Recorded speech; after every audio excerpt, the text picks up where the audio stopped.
How to make Threads profile private. So all you have to do is to go here to your Threads application and it will lead you to your homepage, right? Basically, we'll see all your posts here, your feed area.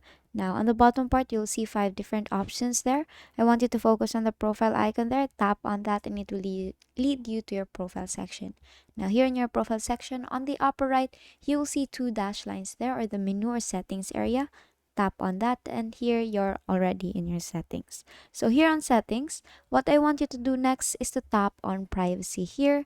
And the very first option, you will see private profile. So since we want to set it to private, all you have to do is to just toggle that on and it will ask for a confirmation to switch your private to switch to private profile. So here, only approved followers will be able to see and interact with your content. And tap on OK here, and then that is how you make Threads profile private. And that is all for today. If this video helped you, please give us some thumbs up and subscribe to the YouTube channel for more tutorials. Thank you for watching.